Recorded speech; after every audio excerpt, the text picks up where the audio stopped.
اقرأ كتاب الله ترق جنانه وتنى العظيم أعوذ بالله من الشيطان الرجيم بسم الله الرحمن الرحيم الحمد لله رب العالمين نحمده ونستعينه ونستغفره ونعوذ بالله من شرور أنفسنا ومن سيئات أعمالنا من يهده الله فلا مضل له ومن يضلل فلا هادي له أشهد أن لا إله إلا الله وحده لا شريك له وأشهد أن محمدا عبده ورسوله سبحانك لا علم لنا إلا ما علمتنا إنك أنت العليم الحكيم اللهم علمنا ما ينفعنا وانفعنا بما علمتنا وزدنا علما اللهم آتي أنفسنا تقواها وزكها أنت خير من زكاها.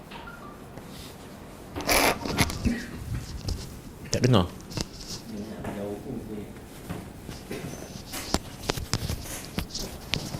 Anta waliyuha wa maulaha. Rabbi yassir wa la tu'assir. Rabbi tammim bil khair. Amma ba'du. InsyaAllah pagi ni kita tadabbur surah Al-Qamar. Kita untuk kelas hari Rabu kita dah mula daripada surah juzuk 30. Kemudian juzuk 29 dah habis. Kemudian juzuk 28 pun dah habis minggu lepas. Yang akhirnya surah Al-Mujadilah. Jadi hari ini kita masuk juzuk 27. Tapi juzuk 27 ni ada sebahagian surah kita telah tadabbur di kelas-kelas yang lain sebelum PKP. Dan boleh rujuk kepada rakaman. Jadi kita pilih surah-surah yang belum kita tadabbur. Antaranya ialah surah Al-Qamar. Kita pilih surah Al-Qamar.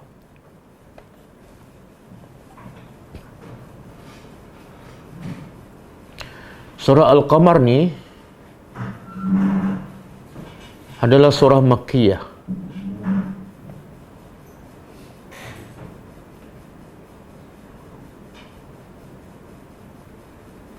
Surah Makkiyah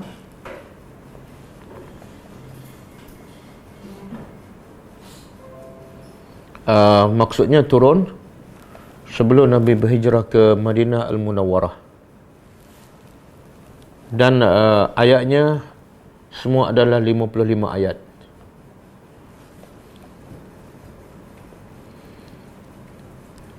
Surah ini tidak ada hadis tentang kelebihan khusus berkaitan dengan surah Al-Qamar. Maka ia sebagaimana kelebihan ayat yang lain ataupun surah yang lain, iaitu semua ayat Quran dan semua surah Al-Quran adalah syifa'un, penawar kepada penyakit hati dan rahmat yang menunjukkan kasih sayang Allah kepada hamba-Nya.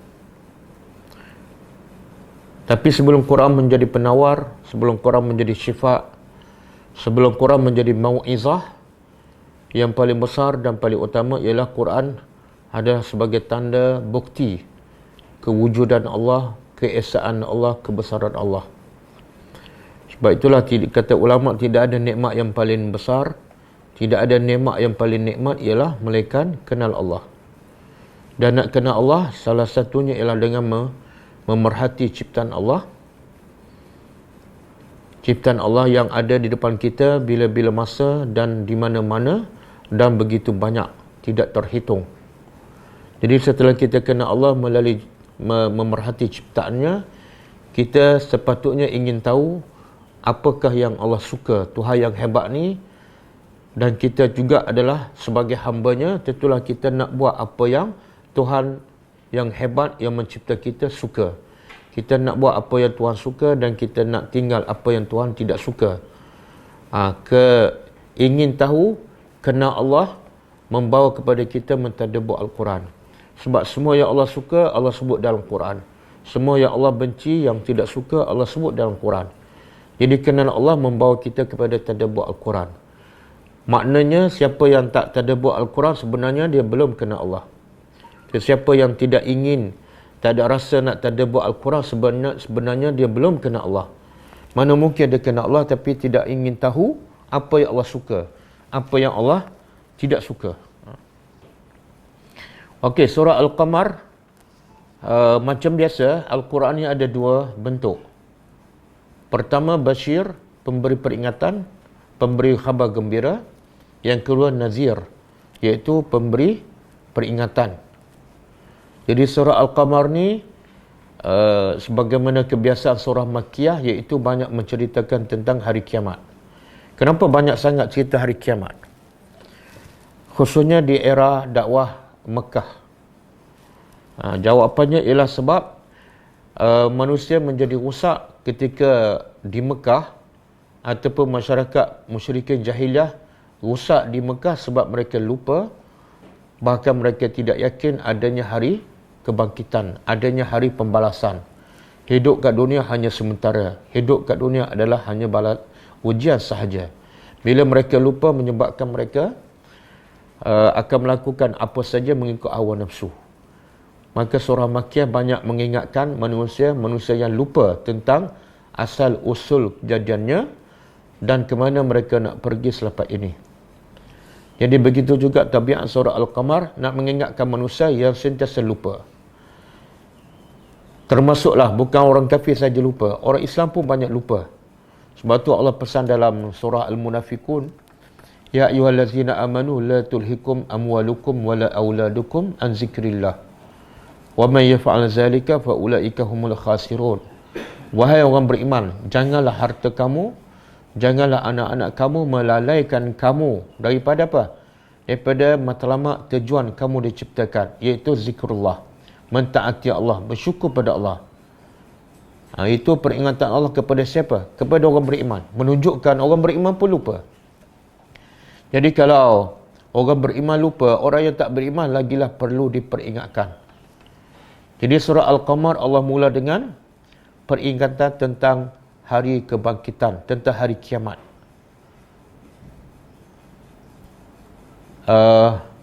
Tabiat antara tabiat ayat Quran ialah membawa unsur yang menakutkan, sebagaimana Allah sebut dalam surah Al-Isra ayat 59. Sebelum kita tadabbur, kita tengok surah Al-Isra ayat 59. Di hujung ayat tu panjang, kita ambil di hujung ayat. Wa ma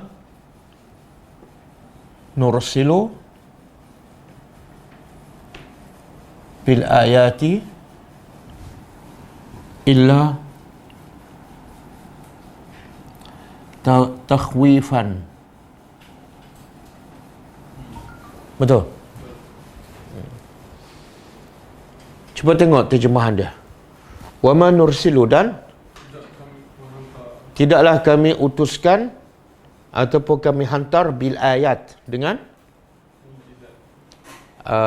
ayat-ayat mukjizat, ayat-ayat Al-Quran, tanda-tanda kebesaran Allah. Tidak kami utuskan illa takhwifa, melainkan menjadi takhwif, mana menakutkan, amaran. Jadi kalau kita belajar bahasa Arab, di sini ada ma, kemudian di sini ada illa. Ma makna dia tidak, illa makna dia kecuali.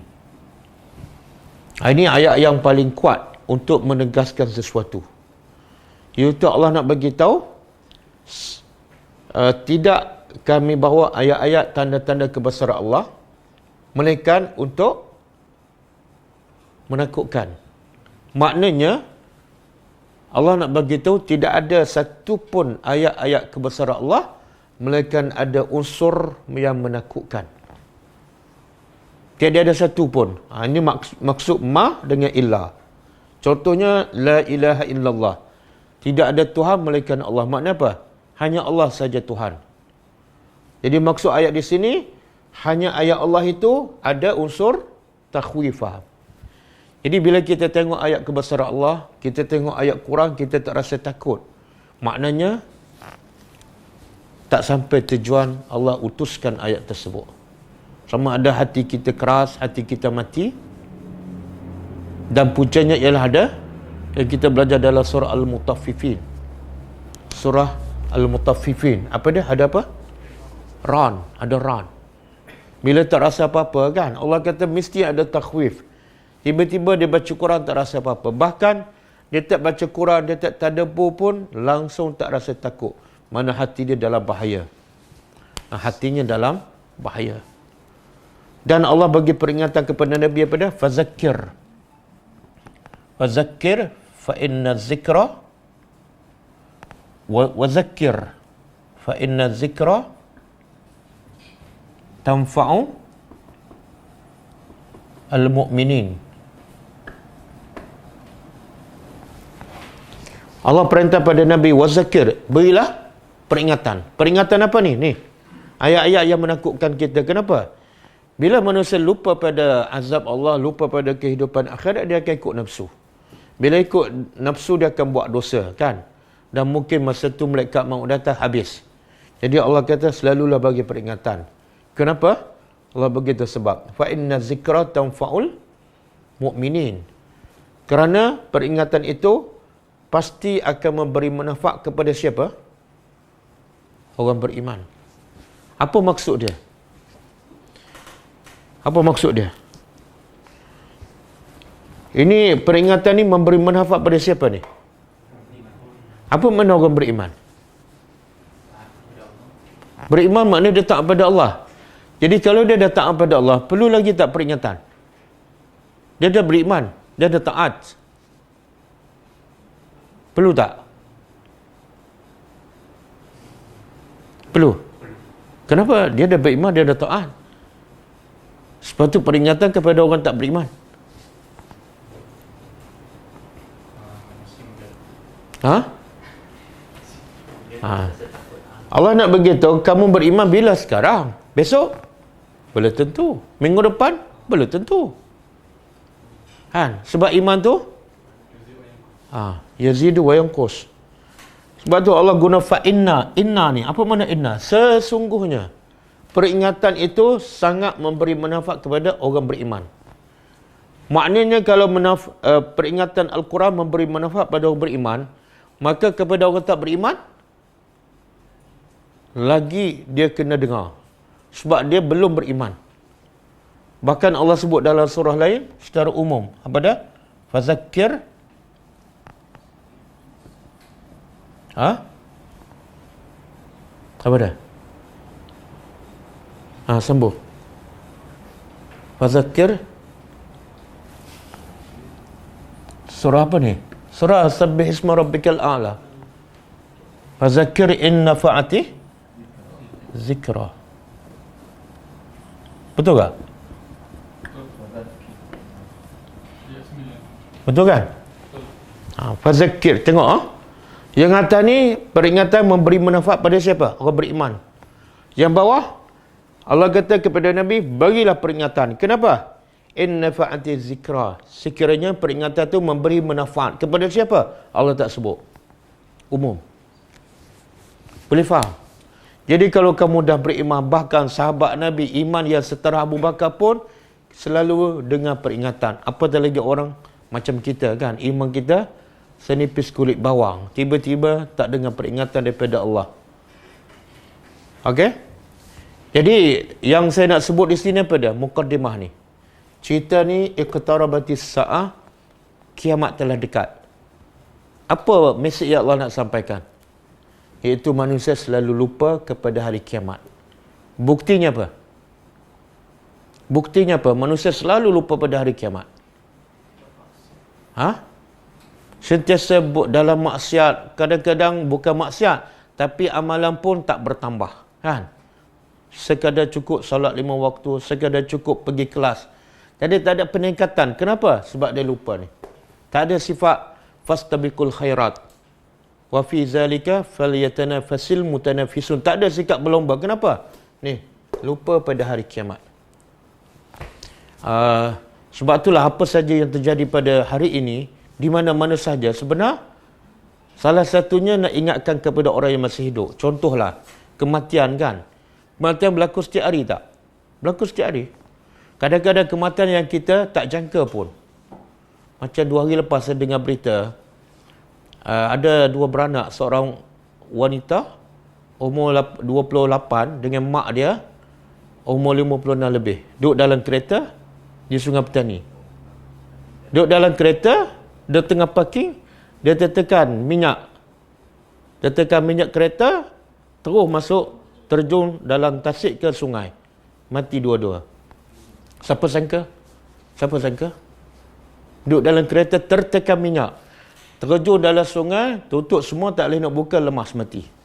Siapa sangka kan? Ni. Jadi bila manusia lupa, manusia tak buat persiapan. Maka sebab itulah pentingnya baca dan tadabbur Al-Quran setiap hari. Sebab Quran sentiasa mengingatkan kita yang sentiasa lalai. Okey, di sini Allah nak bagi itu peringatan apa? Iqtarabat. Telah dekat. As-sa'ah. As-sa'ah ni salah satu nama kiamat. Sa'ah ni asalnya ialah detik ataupun satu saat. Satu saat. Tapi dijadikan salah satu nama kiamat.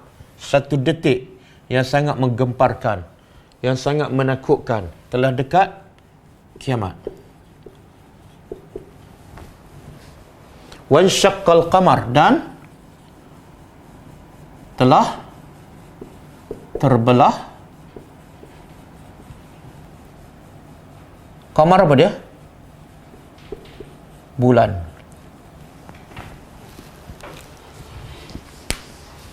Okey. Jadi ayat ni Allah nak ingatkan manusia yang sentiasa lupa. Kita tak lupa bab dunia kan? Urusan dunia kita tak pernah lupa. Kunci kereta tak pernah lupa. Wallet tak pernah lupa. Makan lagi tak pernah lupa. Tapi yang selalu lupa ialah tentang kematian yang boleh datang bila-bila masa. Mati, kiamat ni ada dua kan? Satu kiamat besar, yang kedua kiamat kecil. Kata ulama, iza mata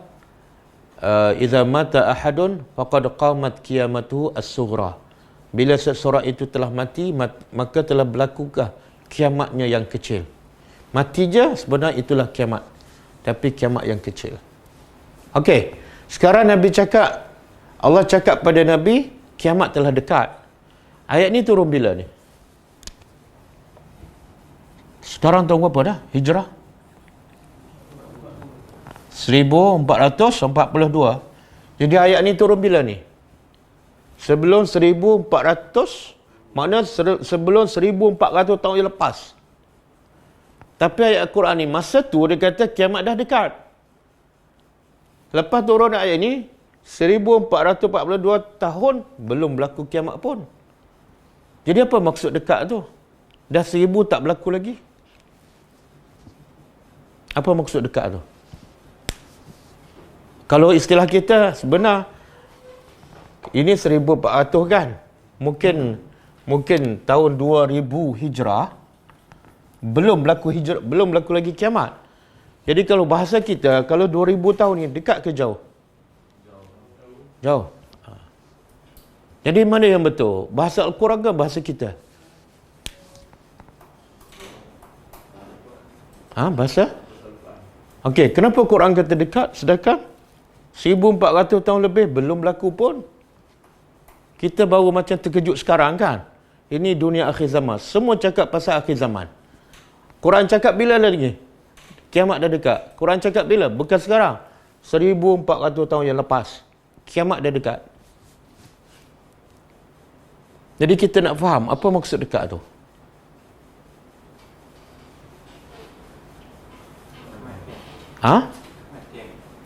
Kematian. Tapi kiamat di sini maksud bukan kematian. Sebab selepas tu ada apa? Terbelah bulan. Bila terbelah bulan tu mana kiamat yang besar lah. Dalam satu hadis sahih Nabi kata, bu'istu ana was-sa'ah kahataini.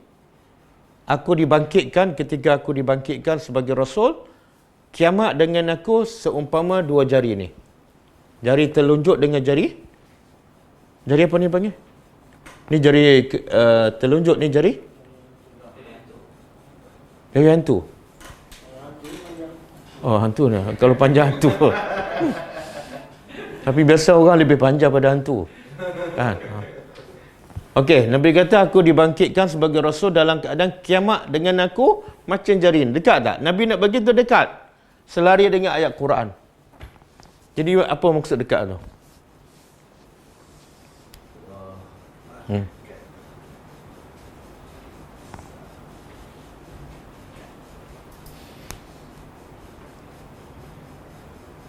Macam mana kita nak tafsirkan? Bila benda yang tak tahu, Bila benda tak tahu, jadi tak tahu bila yang lain, benda lain. ya. Okey, kita tahu tak PKP bila tamat? Tahu tak? Tak tahu kan? Tapi rasa dekat ke rasa lama? Lama. Teori tu tak boleh pakai tu.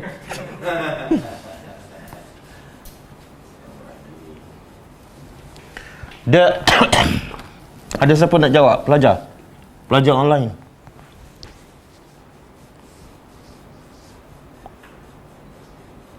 Ni apa cerita Ustaz Syihabuddin ni? Fokus lah, fokus. Sekarang surah Al-Qamar, bukan surah Syihabuddin.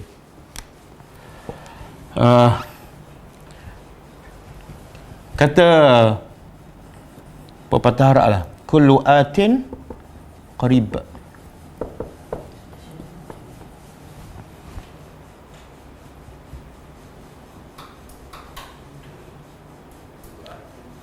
Fokus lah. Fokus. Ini surah Al-Qamar ni. Okey. Saya tak ingat adakah hadisnya ataupun kata ulama. Yang penting kata-kata ulama lah. Apa kata mereka? Kullu atin qarib. Semua yang atin, yang akan datang adalah dekat. Semua yang akan datang adalah dekat. Sebab apa? Sebab dia akan sentiasa semakin dekat. Tak ada dia semakin jauh. Saya bagi contoh lah.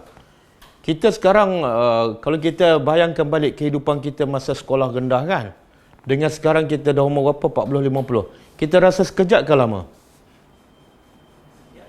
Rasa sekejap kan? Rasa baru, tengok budak-budak tadika. Kita pun tengok zaman kita kan, rasa macam baru je. Bila kita nak masuk bulan Ramadan kan, kita ingat bulan Ramadan yang lepas, dah lama berlalu ke rasa baru je Ramadan. Perasaan betul tak? Kita rasa, rasa tak puas, rasa macam bukan 11 bulan dah. Dah masuk Ramadan yang lain kan. Dan juga banyak tak ayat Quran, bila Allah menyebut kepada tentang orang yang dah mati kan. Bila dia tanya mereka, berapa lama kamu hidup kat dunia? Mereka jawab apa? Mereka jawab apa? Yaumun. Satu hari atau ba'da yaum. Satu hari ataupun sebahagian. Bukan separuh. Ba'da ni bukan separuh. Dia ba'da mungkin 2 jam, mungkin 3 jam. Sedangkan dia hidup 70 tahun. Kenapa dia jawab satu hari? Sama juga yang pemuda Kahfi kan. Bila bangun daripada tidur, berapa lama dia tidur? 309 tahun. Tapi bila masing-masing tanya, dia jawab apa? Berapa lama mereka tidur? Yaum sama. Aw ba'da yaum. Kenapa? Sebab bila mereka banding dengan kehidupan akhirat, dengan kehidupan dunia, kehidupan akhirat ini tidak ada penghujung, kekal abadi. Kehidupan dunia walaupun 2000 tahun, tapi bila dibanding dengan kehidupan yang tidak ada penghujung, maka 2000 tahun itu hanyalah sekejap je. Dan kita ni kalau dah mati, kita minta nak apa? Kita minta nak apa? Nak balik ke dunia kan? Kita minta lama ke sekejap? Kenapa minta sekejap? Kenapa tak minta lama?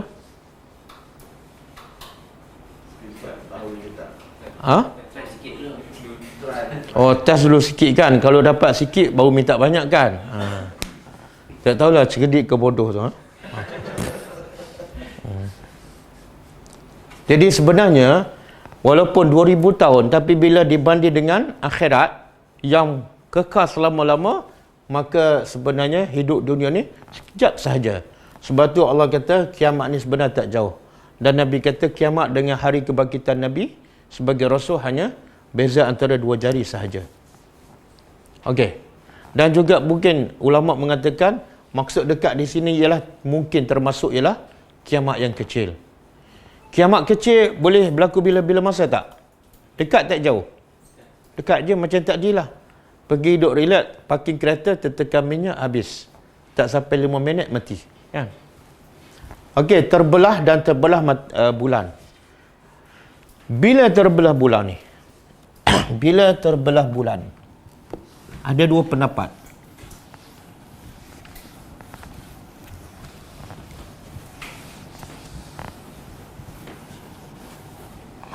Ada dua pendapat. Pertama, terbelah bulan ni ialah bila berlaku kiamat. Sebab apa? Sebab wansyaqqal qamar, ayat ni duduk selepas iqtarabatis saah. Telah dekat kiamat dan terbelah bulan. Maknanya terbelah bulan ni akan berlaku dekat kiamat nanti. Okey, pendapat kedua, terbelah bulan ni ialah dah berlaku. Dah berlaku. Bila ni? Zaman Nabi Muhammad sallallahu alaihi wasallam. Iaitu ada pendapat mengatakan 5 tahun sebelum Nabi berhijrah ke Madinah Al-Munawwarah. 5 tahun makna tahun ke berapa Nabi diutuskan sebagai Rasul? 7, 8 kan? Tahun ke-8. Bukan hijrah, ha? Tahun ke-8 Nabi diutuskan sebagai Rasul dan berlaku di musim haji. Ini disebut dalam hadis sahih riwayat Bukhari dan juga dalam Jami' At-Tirmizi. Iaitu bila orang musyriki minta kepada Nabi Muhammad, tunjukkan kepada kami satu bukti yang jelas, yang nyata, supaya kami dapat beriman kepada engkau. Maka Nabi pun minta kepada Allah dan dengan izin Allah, bulan tu betul-betul terbelah. Insyaqqa makna terbelah. Satu kata duduk di atas bukit, satu lagi di tempat lain. Satu riwayat mengatakan, satu di atas bukit Abi Qubais, satu lagi di atas bukit Qaiqi'an. Semua tu di Mekah. Dan orang musyrikin nampak dengan mata kepala mereka. Tapi mereka tak percaya. Okey. Dia kata apa? Bila bulan betul-betul terbelah, dia kata apa? Tak, Muhammad menyihir kami sehingga kami nampak macam terbelah. Kemudian dia minta pula, okey, kita nak pastikan bulan tu betul-betul terbelah, kita tanya nanti orang yang baru datang daripada musafir. Orang datang daripada luar. Sebab mereka tu mungkin tak disihirkan oleh Muhammad kan. Muhammad sihir kita orang je. Bila orang musafir datang ke Mekah, ditanya, kamu ada nampak tak bulan terbelah? Ya, kami nampak. Tapi mereka tetap tidak beriman. Mereka tetap tidak beriman. Itu sebagai bukti apa? Mereka minta bukti bukan untuk beriman, tapi sebagai alasan. Dan juga Allah nak bagi tahu mereka ni sebenar degil, keras kepala. Tak turun ke azab. Kenapa? Biasa sunnatullah, kalau orang tu minta bukti yang spesifik lah. Dan Allah dan mereka berjanji, kalau ada bukti tu kami akan beriman. Tiba-tiba Allah tunjukkan bukti, mereka tak beriman. Sunnatullah, Allah turunkan azab. Tapi yang ni Allah tak turunkan azab. Kenapa?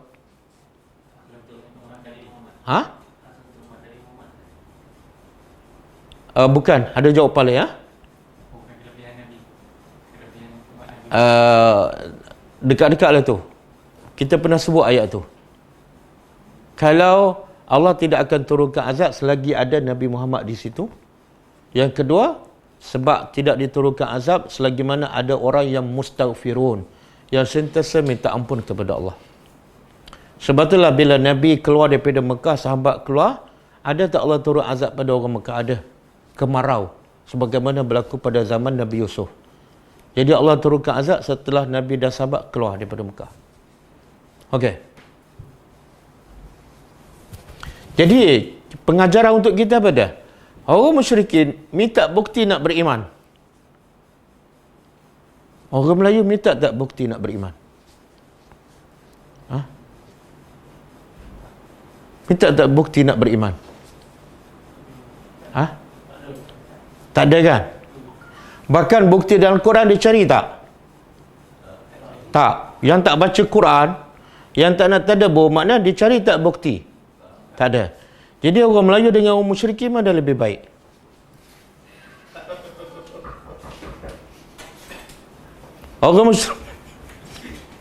Orang musyrikin minta bukti.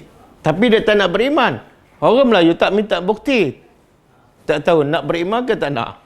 Tapi biasa yang tak minta bukti ni nak beriman ke tak nak? Ha? Tak, yang tak minta bukti ni. Tak nak lah, betul.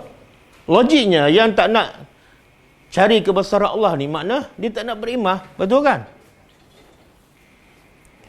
Orang musyrikin pula minta bukti, tapi bukti untuk sebagai alasan. Jadi apa persamaannya?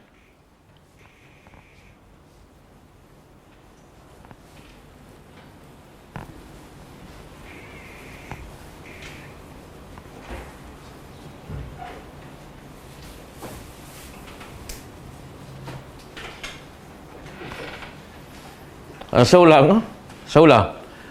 Orang kafir, musyrikin Mekah sentiasa minta bukti daripada Allah, daripada Rasul dengan alasan mereka nak beriman kan. Tapi sebenarnya mereka tak nak beriman. Orang Melayu ramai yang tak baca Quran, ramai yang tak faham Quran.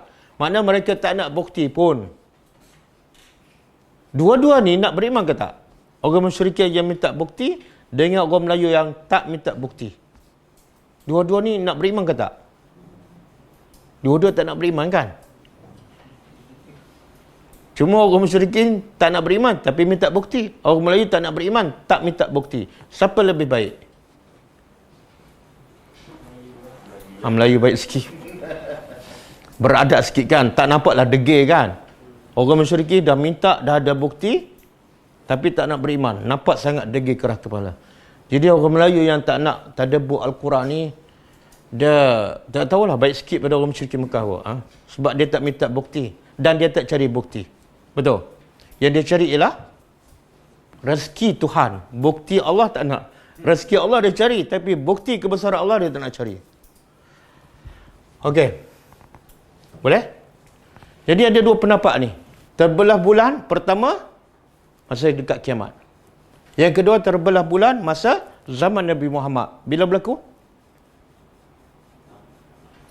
Tahun ke-8 setelah Nabi diutuskan sebagai Nabi, Rasul, dan berlaku di musim haji. Ketika orang musyrikin berada di Mina dan mereka nampak. Ini disebut dalam hadis yang sahih riwayat Bukhari. Dan pendapat yang mengatakan wan syaqqal qamar ni bukan yang terbelah bulan ketika zaman Nabi. Sebab apa? Dia kata yang terbelah bulan di zaman Nabi berlaku selepas turun ayat ni. Selepas turun ayat ni. Boleh faham? Makna ayat ni tak ada kaitan dengan bulan terbelah zaman Nabi. Tapi ada pendapat mengatakan ayat ni turun setelah berlaku terbelah bulan di zaman Nabi. Jadi ulama beza pendapat. Okey. Kemudian Allah kata apa? Wa in. Dan sekiranya yarau, mereka melihat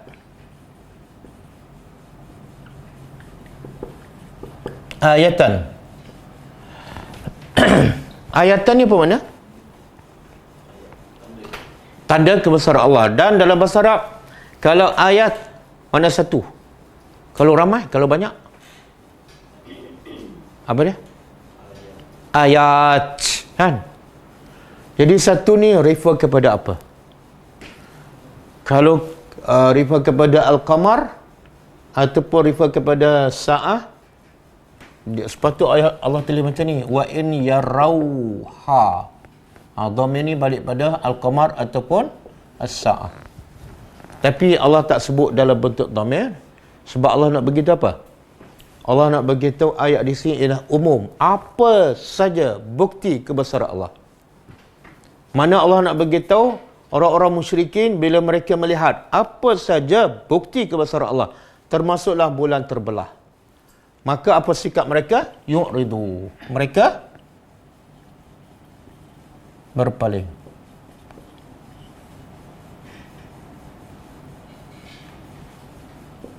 Apa sahaja.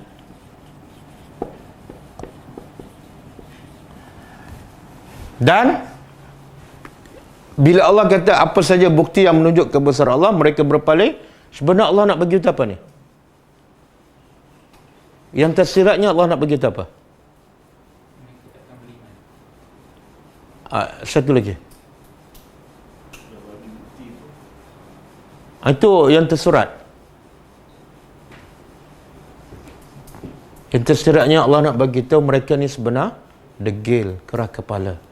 Sehingga Allah kata apa saja bagi mereka takkan beriman. Itu degil lah tu. Orang kalau tak degil bagi satu tak terimakan. Mungkin yang kedua terima, yang ketiga terima.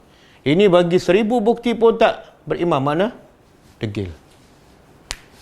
Sebagaimana Allah sebut dalam surah Yunus 96. Cuba buka.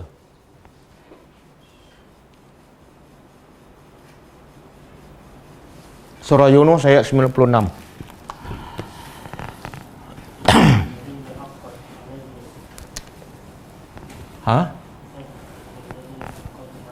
Innal ladzina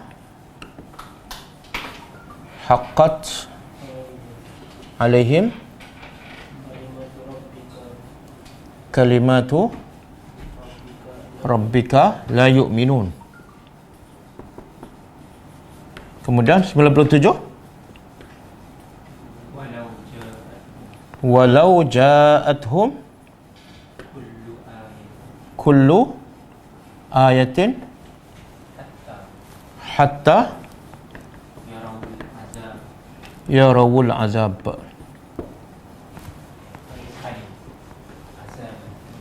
Ada alif lam. Azab al-alim. Tengok. Cuba tadabbur. Allah kata apa? Inna. Sesungguhnya allazina. Adik tak nampak belakang? Adik rendah duduk belakang. Lepas tu abang yang tinggi duduk depan. Adik boleh duduk sini dia. Dia nampak? Tak nampak? Tak apa, dia kelas tadabbur tak boleh bising, automatik dia akan diam.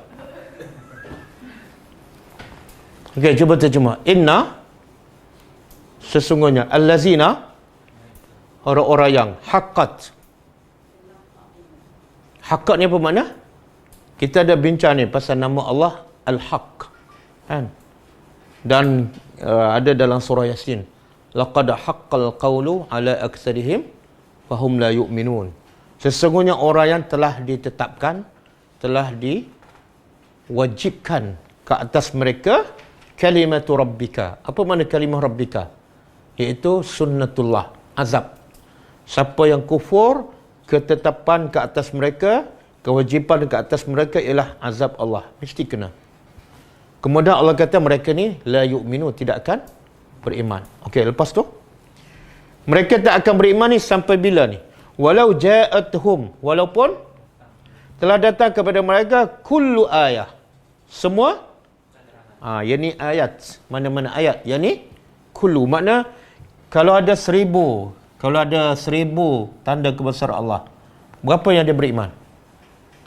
Satu pun tak beriman. Tak, satu pun tak beriman. Tapi ada sampai satu waktu mereka akan beriman. Hatta sehingga yarawul azab al-alim. Sehingga mereka melihat azab Allah. Dia yarau ayah, dia mereka melihat tanda kebesaran Allah, tak beriman. Tengok azab baru beriman. Jadi masa dia beriman ni Allah terima tak? Kenapa Allah tak terima? Kan dia beriman. Kenapa dia Allah tak terima?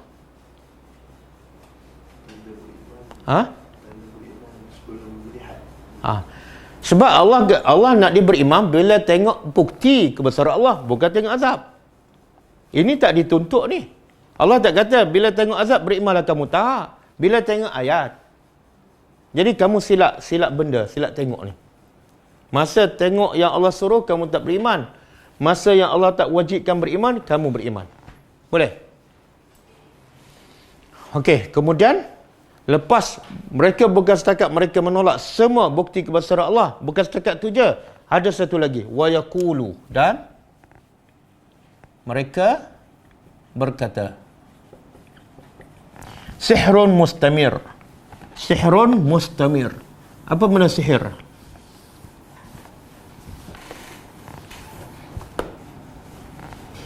Sihir apa mana? Sihir dalam bahasa Melayu, sihir lah kan? Sebenarnya itu bahasa Arab. Jadi kalau nak terjemah bahasa Melayu betul apa dia? Sesuatu yang kalau nak terjemah bahasa Melayu, silap mata lah. Silap mata melihat. Kan? Waktulah bila Nabi Musa campak tongkat dia kan? Dan bertukar menjadi ular. Tapi sebelum tu tukang sihir campak juga tongkat dan tali mereka. Tapi tongkat dan tali tukang sihir bertukar jadi apa? Bertukar jadi apa? Bukan bertukar jadi ular. Menyerupai. Tapi orang ramai tengok apa dia? Itu dia panggil silap mata memandang. Jadi silap mata tak betul istilah tu. Kena tambah silap mata memandang. Maksudnya dalam braket sihir. Jadi mereka mengatakan semua bukti kebesaran Allah, semua bukti kenabian Nabi Muhammad, semua tu adalah sihir yang menyihir kami. Kami silap. Termasuklah ni, bulan terbelah. Kami tersilap tengok. Itu adalah disihir oleh Muhammad. Ia adalah sihir. Mustamir. Mustamir apa mana? Dia terjemah apa tu? Berterusan. Ada dua maksud mustamir ni. Satu berterusan. Yang kedua, daripada berkata marra. Marra ni mana? Dia akan berlalu. Jadi dalam tafsir kita tengok, termasuklah orang musyrikin mengatakan sihir Muhammad ni dah macam awan je, satu masa dah kehilang, jangan layan dah. Itu makna mustamir. Makna mustamir yang satu lagi ialah sihir Muhammad ni akan berterusan sampailah dia mati. Okey. Soalnya kenapa orang musyrikin mengatakan ayat Al-Quran, mukjizat yang Nabi bawa adalah sihir? Sedangkan mereka tahu Muhammad tak pernah belajar sihir kan? Allah kata pada dalam surah ni, wa ma yanbaghi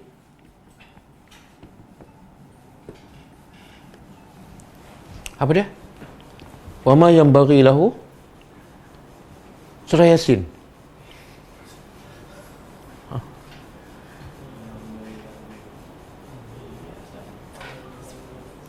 Start daripada awal lah, Yasin. Elok habis baca Yasin, habis waktu kelas kan. Wa yang bagi lahu, ada tu. Saya tak ingat tengah ke akhir.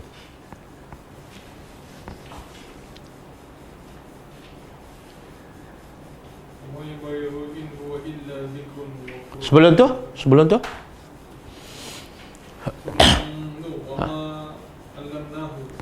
Wa ma 'allamna. Ini syair.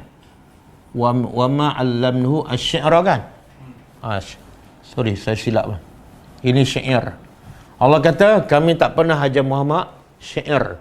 Dan wa ma yanbaghi lahu, dan tidak patut Muhammad belajar syair. Tak patut. Kenapa? Sebab yang aku nak bagi lagi hebat, lagi mulia daripada syair. Kenapa nak belajar syair? Jadi sihir pun sama. Orang musyrikin tahu tak Muhammad tak belajar sihir dan tak tahu ilmu sihir? Tahu. Sebab bahkan orang musyrikin tuduh Muhammad memberi gelaran yang baik kepada Muhammad. Apa dia? Ada mungkin tak orang yang amanah tiba-tiba dia juga buat kerja sihir? Bercanggah tak dengan dua tuduhan? Satu dia kata Muhammad amanah, satu lagi dia kata sihir. Mana tuduhan mereka saling bercanggah antara satu sama lain. Tapi soalannya, kenapa dia tuduh juga Muhammad sihir? Sedangkan dia tahu Muhammad bukan sihir dan bahkan Muhammad adalah Al-Amin. Kenapa dia tuduh juga? Apa persamaan antara yang Nabi bawa dengan sihir sehingga menjadi alasan untuk mereka tuduh Muhammad adalah penyihir? Apa persamaan?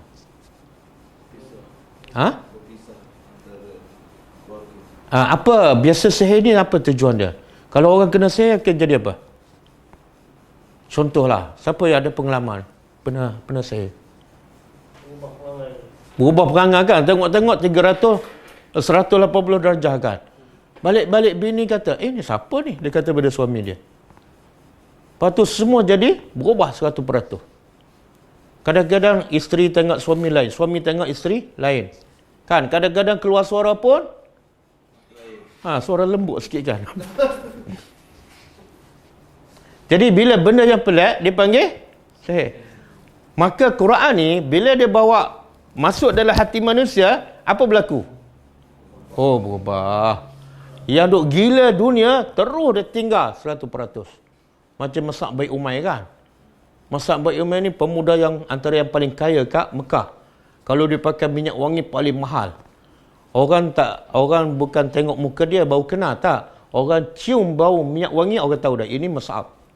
Tapi bila dia beriman, semua diambil oleh mak bapak dia dan dia hidup dalam miskin. Pakai baju pun koyak, berubah 100%. Itu dia panggil unsur macam sihir, mengubah orang. Daripada paling jahat macam Umar jadi paling apa yang boleh buat tu? Quran. Dia kata ada persamaan sihir ni. Kan? Tapi kita sekarang ada tak? Dulu jahat, lepas tu baca Quran jadi paling baik. Ada. Dulu panah barang, baca Quran jadi sejuk, cool je. Orang maki pun senyum. Ada? Kan? Apa ustaz tak ada bola lambat ni? 2 ayat je setiap hari. Jadi Quran tak menyihir kita kan? Perangai dia sama. Apa ni? Kita pun terkejut. Berapa lama dah tadabbur? Yelah, surah Baqarah dah habis, surah Al-Baqarah. Tapi tak berubah. Kenapa? Sebab tak masuk dalam hati. Tak masuk dalam hati. Okey. Wakazzabu dan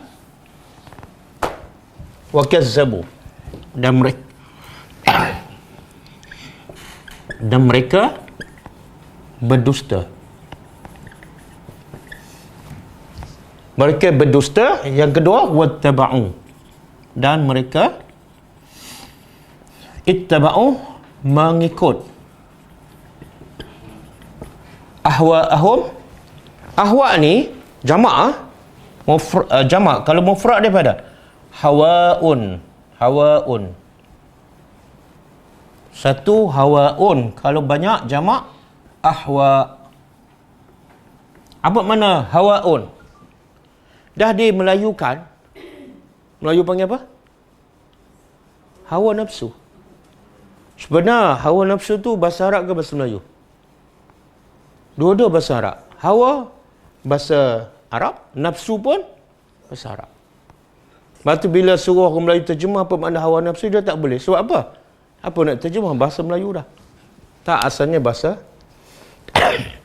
Ada satu lagi. Siapa ni? Isteri Adam. Isteri Nabi Adam AS. Apa nama dia? Cuba sebut. Betul makhraj sikit. Isteri Nabi Adam. Apa dia panggil? Dah. Kalau dia tulis hawa nafsu macam ni kan? Hawa nafsu. Kalau dia tulis isteri Adam, nama dia spelling macam mana? Hawa juga kan? Ini salah. Satu kesalahan besar. Sebab kalau tulis macam ni, makna isteri Adam tu orang yang kuat nafsu. Dan nama isteri Adam dia panggil apa? Ha pedas. Ha pedas kan? Ini ha tak pedas ni. Hawa. Daripada perkataan apa? Bukan tak ada kaitan langsung dengan hawa nafsu. Dia daripada perkataan hayatun, kehidupan. Nama betul ialah Hawa. Buku teks memanglah dia sumber dia bukan Quran hadis. Sumber dia penjajah.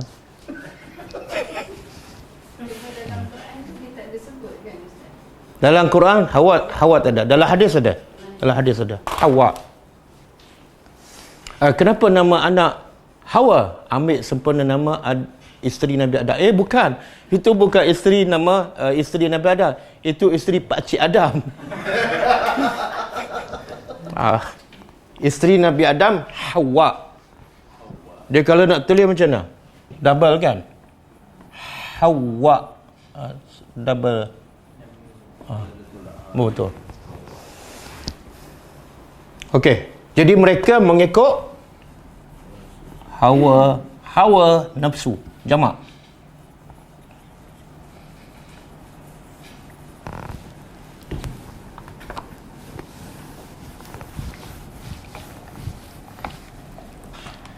Okey.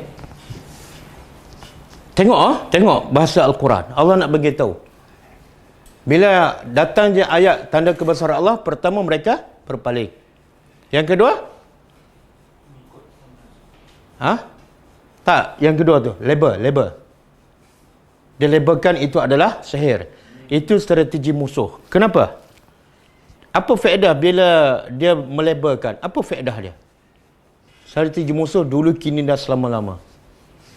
Dia bukan setakat berpaling, tapi step kedua dia melabelkan. Ini sesat, ini sihir. Apa faedah dia? Supaya orang tak ikut. Boleh bila dengar sihir, ni tak bagus ni, sihir benda yang tak baik. Jadi mindset orang jangan dekat dengan Muhammad. Sebab apa? Dia bawa sihir. Nampak tak strategi dia? Dan strategi orang musyrikin dia bawa oleh orang Islam di Malaysia yang suka melabelkan orang. Supaya apa? Jangan ikut puak-puak ni. Cara dia apa? Dia tak ada kuasa. Kalau ada kuasa, dia guna kuasa. Kalau tak ada kuasa, dia guna dengan perkataan tu supaya orang tak akan dekat. Ni bahaya ni. Ini mazhab baru. Bahaya. Jadi orang bila sebut baru, mazhab baru, orang kata apa? Tak boleh dekat ni. Kalau dekat, berjangkit. Tapi dia berkawan dengan yang merokok. Okey. Okey, yang ketiga, dia mendustakan. Dan Allah kata, bila berdusta, dia ada yang kedua. Apa dia? Dua ni adalah macam lagu dan irama. Irama dan lagu. Dah. Irama dulu ke lagu dulu? Kalau dusta, mesti ikut hawa nafsu. Kalau ikut hawa nafsu, wajib dia berdusta. Tak ada orang yang ikut hawa nafsu tapi bercakap benar. Tak mungkin. Ini Allah nak bagi tahu ni. Bila dia dusta, bermakna dia ikut hawa nafsu. Bila dia ikut hawa nafsu, wajib dia berdusta. Boleh faham? Orang yang ikut kebenaran, dia akan bercakap benar. Boleh faham? Okey. Cuba buka surah Al-Qasas ayat 50.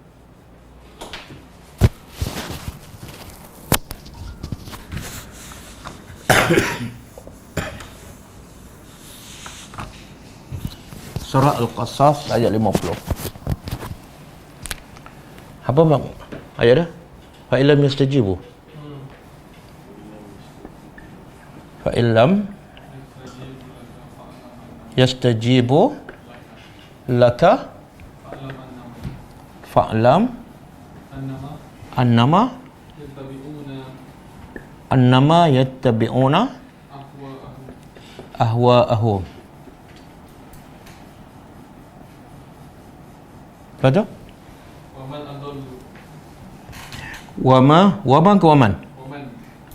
Waman adallu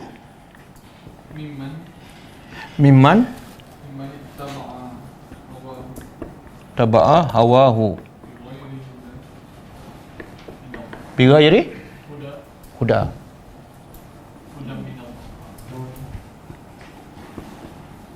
Okey, dah. Cuba tadabbur. Fa illam yastajibu, maka sekiranya lam yastajibu, mereka tidak menyahut, menerima dakwah engkau ni, yu'ridu, mereka berpaling. Makna sama dengan lam yastajibu. Mereka tidak menerima laka, seruan engkau. Mereka tidak taat pada engkau. Maka Allah nak bagi tahu, fa'lam, ketahuilah wahai Muhammad. Apa dia? Annama, sesungguhnya hanyalah yattabi'una ahwa'ahum, mereka ikut nafsu mereka. Apa maksud ayat ni?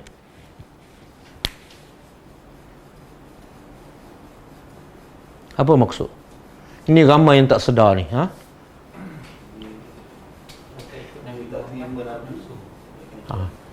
Dia dua keadaan.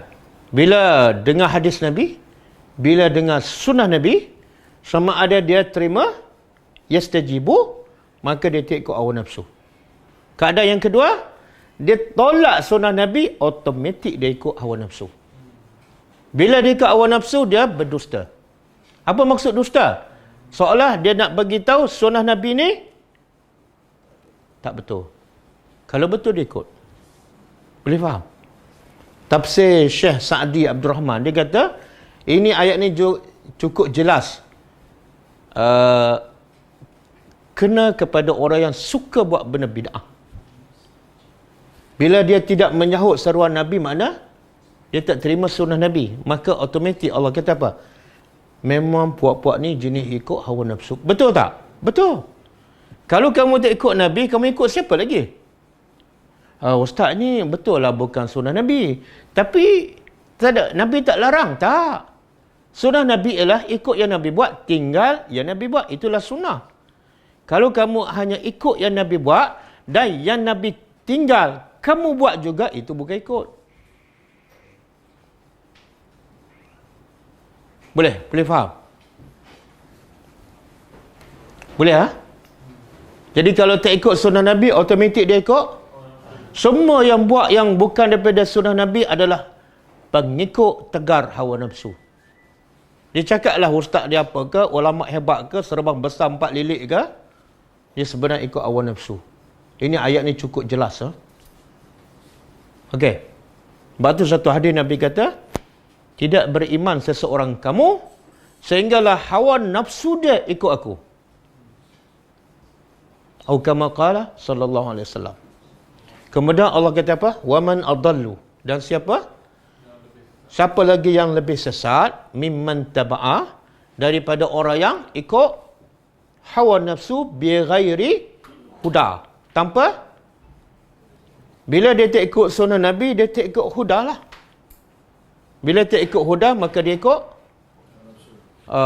ada tak orang yang lebih sesat daripada orang yang ikut hawa nafsu? Ada? Tak ada. Bahkan Allah sebut apa? Afara'ita man ittakhaza ilahahu hawa. Allah kata pada Nabi, kamu tengok tak ada orang yang menjadikan hawa nafsu sebagai Tuhan? Kan? Jadi saya nak bagi peringatan kepada siapa yang suka buat amalan yang dia syok sendiri, dia rasa betul, yang dia yakin ustaz bagi dia betul, tapi bukan daripada Nabi. Jaga-jagalah, sebab Allah kata siapa tak ikut Nabi, dia automatik ikut hawa nafsu. Ni saya nak sebut ni, lepas ni jangan tanya lagi. Selalu orang bertanya saya pasal puasa nisfu Sya'ban. Kan? Puasa nisfu Sya'ban, kemudian ibadat pada malam nisfu Sya'ban. Semua ulama hadis cakap, bukan saya. Semua ulama hadis kata, semua hadis tu dhaif. Dhaif ataupun palsu. Tak ada satu pun yang sahih. Sama ada puasa hari ke-15 Sya'ban ataupun solat di malam 15 Sya'ban. Semua hadis tu sama ada dhaif ataupun palsu. Jangan tanya lagi. Yang tengok ini ikut nafsu ni. Semua pakak tanya bila masuk bulan Sya'ban. Faham tak? Sebab apa? Sebab ikut nafsu. Kalau dia ikut Nabi, apa dia? Nabi hadis sahih, Nabi banyakkan puasa bulan Sya'ban. Bukan 15 dia. Yang tu dia tak ikut. Sebab apa? Banyak puasa. Yang dia suka apa dia? Ni nafsu ni, nafsu. Boleh faham? Sebab itulah dia nafsu apa? Antara solat 5 waktu berjemaah di masjid dengan solat Jumaat, yang mana lebih ramai? Tapi yang mana lebih yang Nabi nak bakar? 5 waktu kan? Yang Nabi nak bakar tak ramai. Yang Nabi tak ancam nak bakar, ramai pula. Okey. Antara solat Jumaat dengan solat tarawih bulan Ramadan, yang mana lagi ramai? Pernah tak solat Jumaat pasang kemah di luar masjid? Tapi biasa tak pasang kemah di bulan Ramadan? Biasa tak? Untuk apa? Solat tarawih dengan solat Jumaat, mana yang wajib? Tengok, solat Jumaat tak seramai itu. Solat sunat tarawih ramai. Ini nafsu ni. Okey, antara solat tarawih pula dengan solat raya, mana lebih ramai? Raya. Solat raya dengan solat subuh pagi 1 Syawal, mana lebih ramai? Nafsu. Kenapa? Solat subuh setiap hari. Solat raya? Itu nafsu. Sama juga. Yang Nabi, sunnah Nabi, puasa sebahagian besar bulan Syaban. Mungkin 20 hari. Yang tu jelas hadis sahih. Tak ada kelang kabut. Tak ada nak tanya. Tapi yang dia tanya apa? Malam nisfu Syaban. Kenapa? Sebab puasa? Ini nafsu. Dan saya nak bagi tahu, kalau kita betul-betul ambil sunnah Nabi, iaitu puasa sebahagian besar bulan Syaban, termasuk tak malam nisfu Syaban? Dan lagi berganda, kalau betul lah. Betul tak? Orang cerdik dia akan buat yang terbaik. Bukan yang orang ramai buat. Dan yang terbaik tidak ada melainkan yastajibu laka. Okey. Kemudian Allah kata apa? Wa kullu amrin, dan setiap amrin, urusan mustaqir. Apa makna mustaqir? Mustaqir ni makna tetap, tak berubah. Subhanallah, cantik Quran. Tengok daripada ayat pertama, wan syaqal qamar. Hujung dia apa? Ra ke ar? Ra kan? Kemudian sihrum mustamir. Ra kan? Ya ni? Amrun mustaqir. Ra. Ya ni? Muzdajar. Ra. Tu ni? Subhanallah. Itu yang manusia tak mampu buat. Hujung tu huruf sama, tapi maknanya sangat-sangat mendalam. Tengok apa makna ni? Setiap urusan mustaqir, tetap. Apa makna dia? Iaitu maksud dia, siapa yang beriman dan menerima seruan Allah dan Rasul, dia akan tetap dapat nikmat kat dunia, hidup tenang, dan dapat nikmat di syurga kekal abadi. Mustaqir. Dan sebaliknya, siapa yang menolak, siapa yang menentang, siapa yang kufur syirik, urusannya tetap juga mengikut sunnatullah pada. Kat dunia dia tak akan bahagia, di akhirat akan tetap diazab. Itu mustaqir, tak ada perubahan. Jadi kalau orang faham perkataan mustaqir, dia akan rasa apa? Dia akan rasa apa? Dengan perkataan mustaqir je. Kalau orang yang tak beriman, dia rasa gerun, takut. Kalau orang beriman, dia rasa apa? Lagi semangat nak buat. Sebab apa? Tidak sia-sia amalan dia. Okey. Walaqad ja'ahum, dan pasti sesungguhnya telah sampai ataupun telah datang kepada mereka minal amba, dari amba apa dia? Jamak kan? Kalau mufrad apa? Naba. Berita-berita. Bila sebut berita ni apa makna? Berita-berita umat-umat dahulu. Banyak tak dia sebut dalam Quran? Berita umat dahulu, para nabi dahulu, kisah-kisah dahulu kan? Datang tak pada mereka? Mereka ni orang musyrikin muka. Datang tak? Ayat kebesaran Allah datang. Ambak pun datang. Dan bentuk ambak ni apa dia? Apa tujuan? Ma fihi, apa yang dalamnya muzdajar. Apa makna muzdajar? Yang boleh menakutkan. Muzdajar yang menakutkan ataupun yang menggerunkan. Betul tak bila kita baca kisah kaum Samud diazab, menakutkan kan? Kaum Ad, kaum Nabi Lut, kaum Nabi Nuh, kaum Firaun, semua tu muzdajar.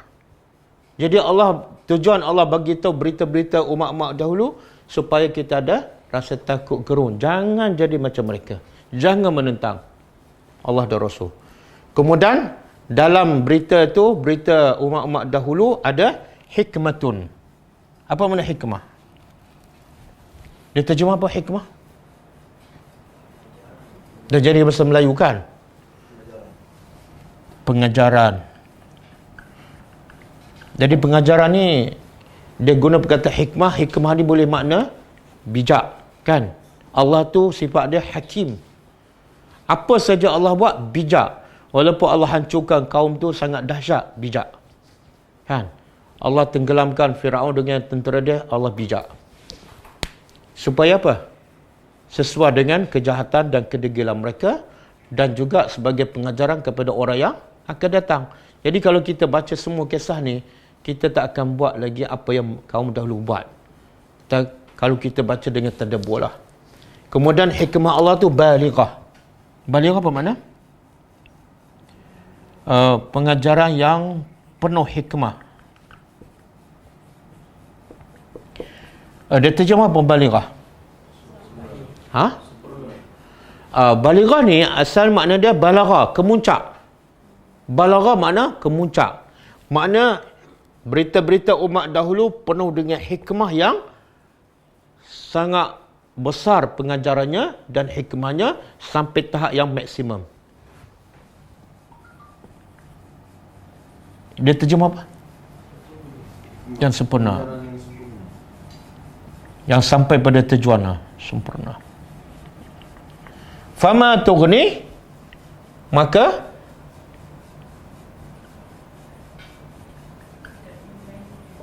tidak. Tughni apa dia tughni? Tughni makna tufid, tetapi tidak memberi faedah. An-nuzur, tidak memberi faedah. An-nuzur, peringatan. Nuzur ni daripada nazir.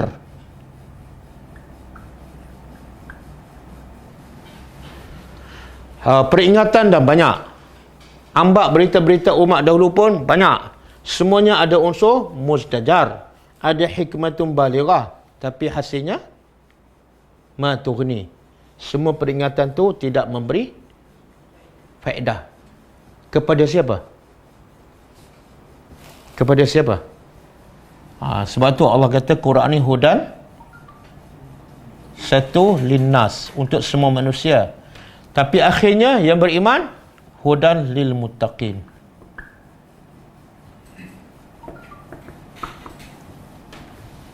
Quran petunjuk untuk semua, termasuk non-Muslim, kan?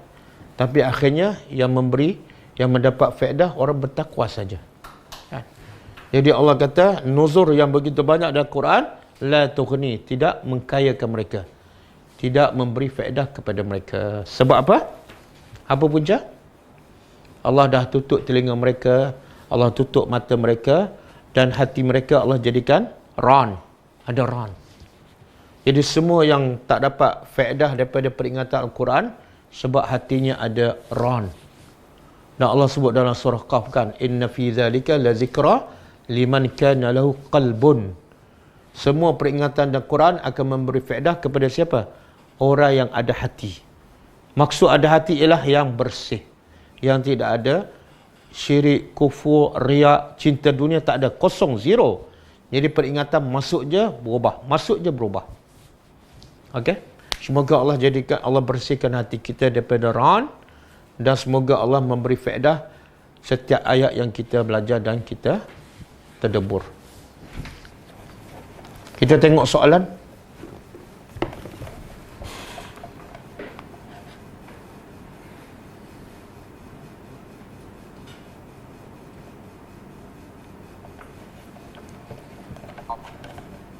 Yang keempat,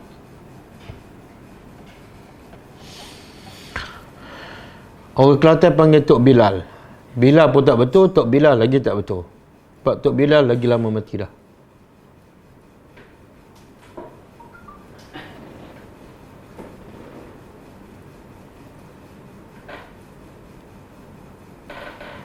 Assalamualaikum Ustaz. Waalaikumsalam. Adakah Rasulullah SAW membaca doa kunut semasa solat subuh? Terima kasih. Dia Nabi baca, kalau ikut hadis sahih, Nabi baca kunut, bukan kunut subuh sahaja, tapi dipanggil kunut nazilah, iaitu Nabi bila ada musibah besar, Nabi arahkan semua sahabat berkunut 5 waktu dalam 5 waktu solat.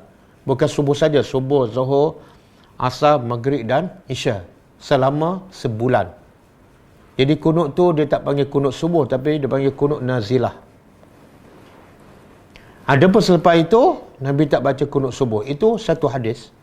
Ada satu lagi hadis Nabi baca kunut subuh sehinggalah Nabi wafat.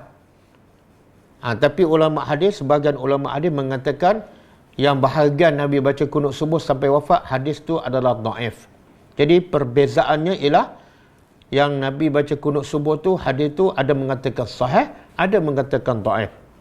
Yang mengatakan sahih dia kata disunatkan kunut subuh macam dalam mazhab Syafi'i. Yang mengatakan hadis Nabi baca kunut subuh sampai wafat tidak sahih, mereka tak baca kunut subuh. Sebagaimana mazhab Hanafi, mazhab Hambali, tiga mazhab ni tak baca kunut subuh. Jadi tak payahlah kita bergaduh pasal kunut. Bergaduhlah pasal yang tak solat tu.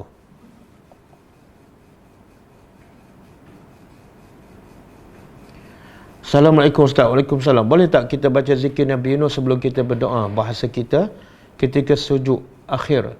Dan baca dalam hati, tak melafaz. Maksud saya, tiada suara keluar dalam hati. Tak, doa Nabi Yunus ni, memang ada hadis yang Nabi suruh kita baca. Bila kita nak berdoa, Nabi kata, dalam maksud hadis tu, tidak ada seorang pun yang berdoa dengan doa Nabi Yunus, kemudian dia minta hajat dia, melainkan doanya akan dimakbulkan. Tapi Nabi tak sebut doa tu dibaca di mana. Makna apa? Boleh baca di mana-mana, bila-bila masa sahaja.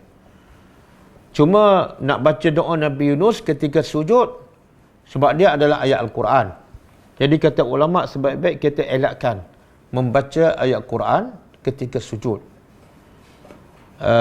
Kecuali kita baca doa daripada Al-Quran ketika sujud dengan niat kita baca doa, bukan niat baca Al-Quran. Kata ulama' tak salah.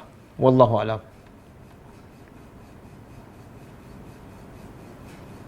Solat dengan isteri iqamah. Boleh ke Ustaz? Kita dah bincang sebelum ni. Pendapat paling kuat, wanita tidak disunatkan azan dan juga tidak disunatkan iqamah. Sama ada dia solat dengan suami ke ataupun dia solat sesama mereka. Jadi terus solat je bagi wanita. Ustaz, kalau muazzin azan awal daripada waktu tanpa ia sedar waktu belum masuk, adakah kita yang mendengar azan berkumandang terus solat?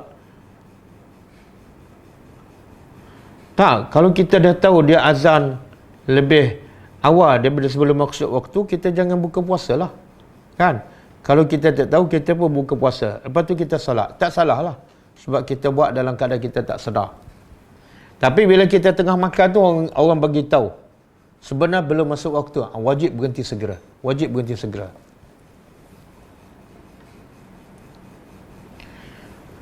Ada ustaz ni kata, boleh buat sesuatu ibadat jika Nabi tak larang. Minta ustaz ulaskan. Saya dah ulas tadi kan.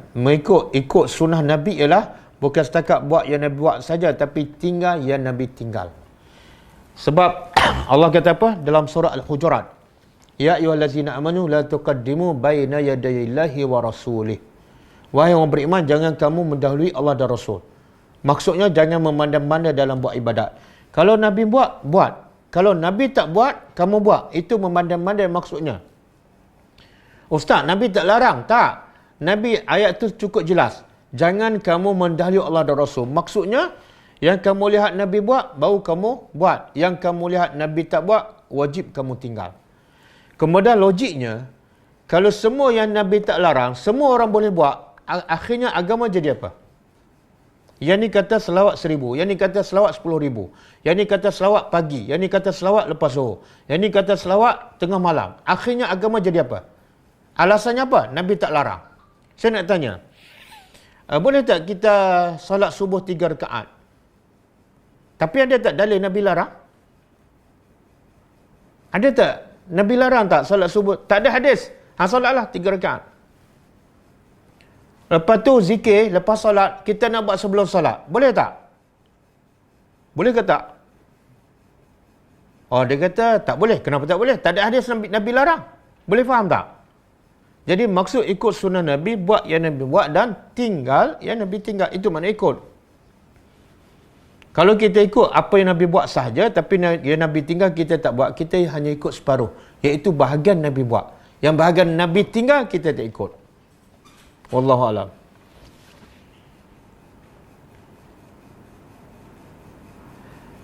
Ustaz, zikir Nabi Yunus termasuk istighfar juga. Ya, betul. Dia istighfar ni kadang-kadang kita minta direct, kadang-kadang kita minta secara berlapikkan. Apa kata Nabi Yunus? La ilaha illa anta subhanaka inni kuntu minaz zalimin. Sesungguhnya aku adalah orang yang zalim. Maksud kita mengaku kita orang yang zalim, sebenarnya kita minta ampun lah tu. Assalamualaikum Ustaz. Dalam Islam adakah istilah hiburan? Kalau ada, apakah cara yang dibenarkan? Contoh dalam majlis perkahwinan. Hiburan dalam Islam dibenarkan selagi mana ia tidak melarakan, tidak melalaikan kita daripada benda tugas kita yang paling besar dan utama. Sebab itulah dalam Islam ada ketika sahabat dibenarkan berhibur. Bila? Hari raya. Hari itu memang orang berhibur, tapi sekali setahun, bukan setiap hari, bukan setiap minggu. Ya. Kemudian alat hiburan tu pula tertentu, bukan semua. Gitar ke piano tak ada.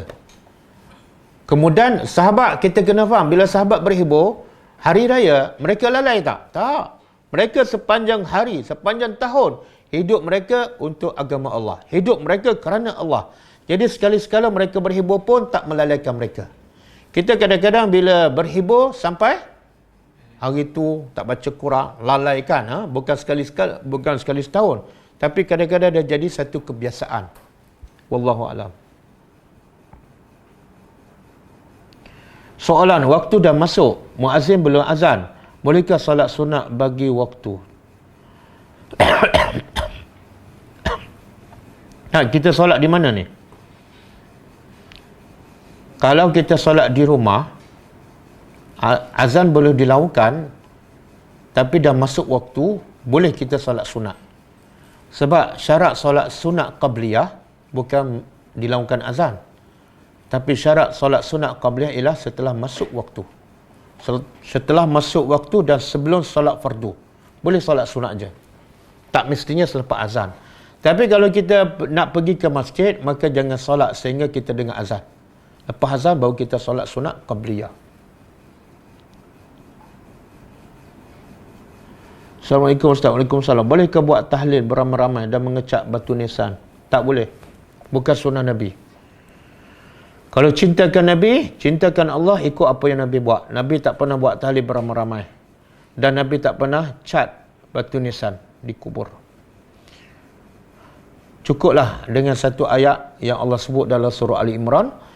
Qul in kuntum tuhibbunallah fattabi'uni. Kalau betul kamu cinta Allah, jangan banyak cakaplah. Fattabi'uni, ikut aku je.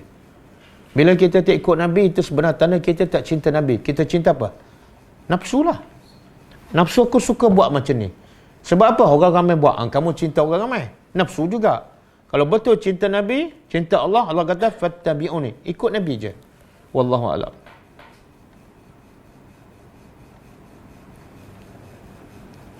Kalau kita solat di belakang imam yang kunut subuh, jadi kita mesti ikut imam, betul tak? Ya, ikut.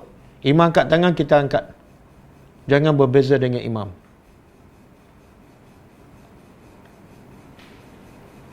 Ustaz, ada dalil ke Nabi baca surah Ali Imran ayat 191 sampai ayat 200 waktu bangun daripada tidur? Adakah? Ya, ada dalil.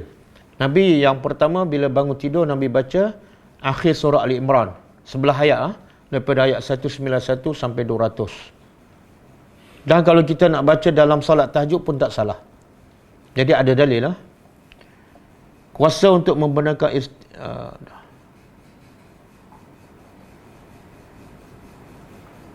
Assalamualaikum Ustaz. Oh, Asoka Fiji ni daripada Jepun lah. Doa seorang ibu kepada anak yang sudah meninggal dunia, ada sampai ataupun tidak? Doa seorang ibu kepada anak, doa semua orang beriman yang ikhlas sampai kepada siapa saja orang Islam. Sama ada mak bapak dia, anak ke, atuk ke, cucu ke, semua sampai.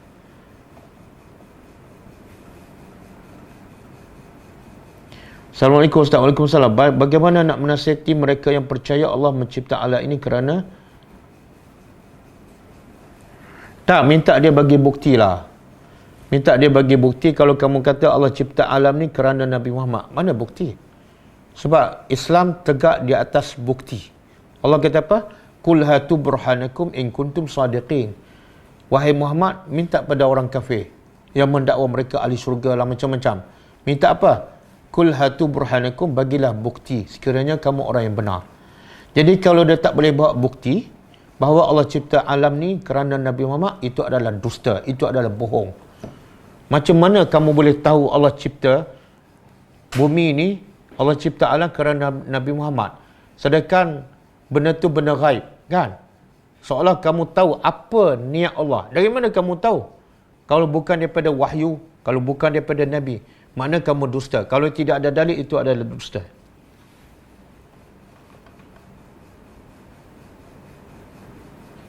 Ustaz, kalau kita solat jamak, seperti solat jamak Zuhur, kita kena iqamah ke sebelum solat jamak qasar?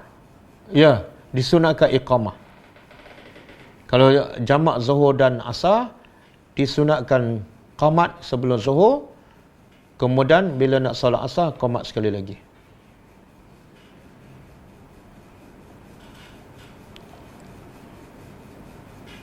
Ya, saya dah sebut tadi, zikir Nabi Yunus ayat Quran.